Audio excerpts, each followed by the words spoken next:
Thank you, Kara and Eric. And yes, I'm joined by Isaac and Dan, who just arrived to play their first match. How are you? Feeling good. We had a nice lunch and ready to play.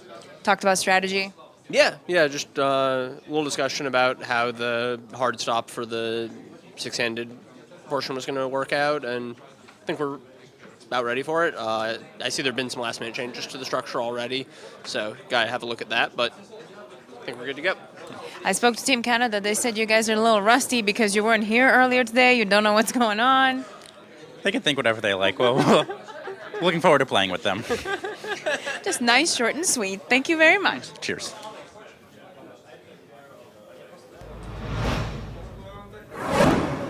Yeah, Team USA looking pretty fresh there, looking ready to get into the mix again. Enjoying a nice little lunch, and they tweeted that out that they were having lunch. I think too. That's like grinding it in, isn't it? Very much so. They enjoyed it. We had a good sleep. We totally had lunch. They had a nice lunch at the marina, enjoying the beautiful yachts. Hopefully, winning the cup will inspire them to maybe buy one of those yachts. Just saw Ami Bar walk in. He was the only player that any team could not reach that was not playing this morning. Mr. Barr is now awake and ready to go. We talked about Team Canada, Barr and Mitzi now fresh, ready to go. It might have been a gamble not making him play, especially Sorel with so much heads-up experience, not letting him play that first round. But now it really is critical, and I have a feeling Sorel might be that first player in. Tons of experience. We'll see.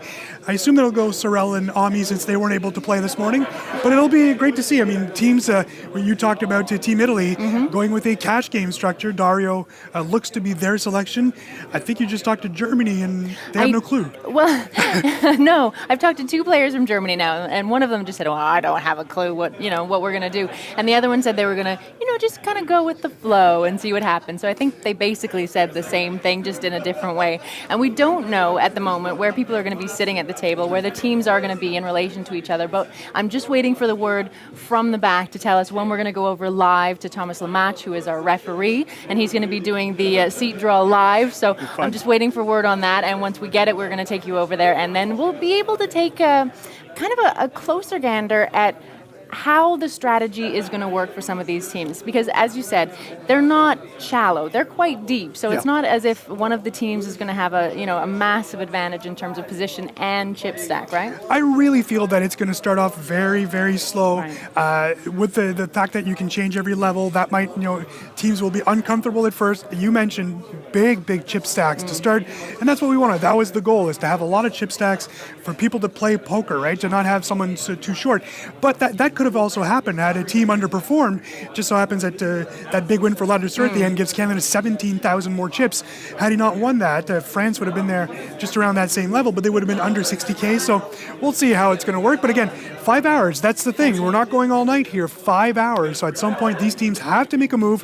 The final two teams make it through. So if you're sixth and you're enjoying your 200 big blind stack, that's not good enough an hour from now. So even though there's a lot of chips, you still have to finish top two within the 5 hours, or maybe we'll bust out at that point. Either way, it's going to be critical. So enjoy the deep stacks, but those deep stacks will become very, very shallow after a point, even if you're still deep.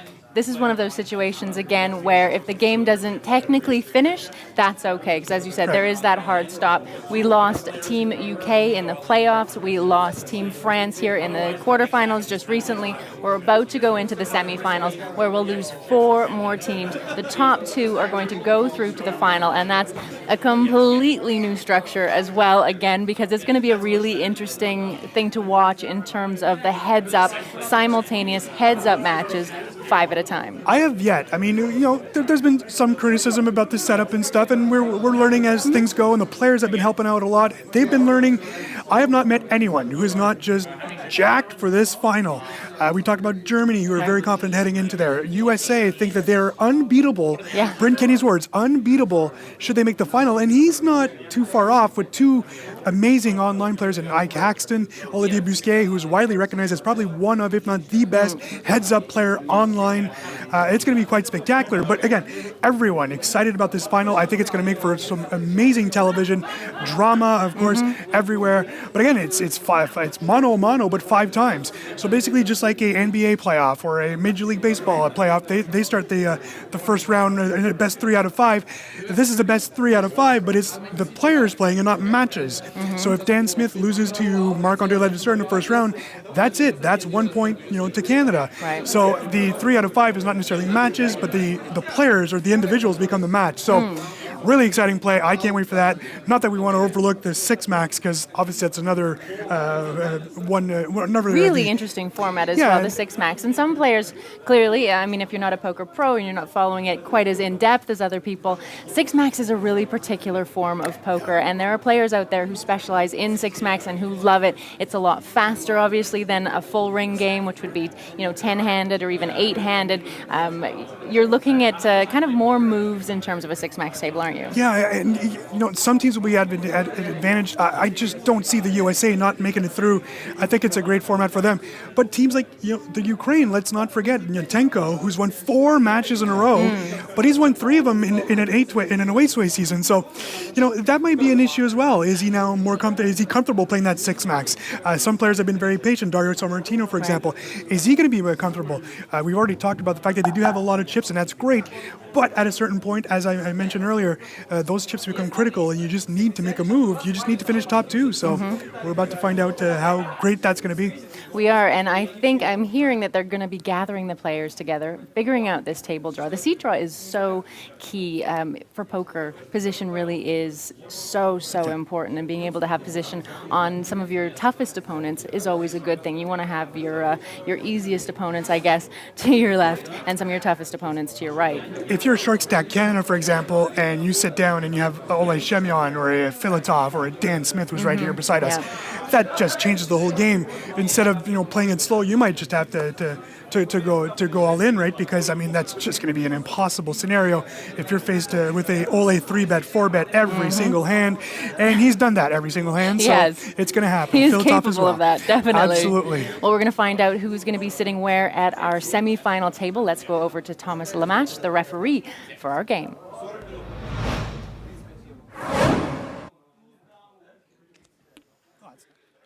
Welcome to the Global Masters semi-finals.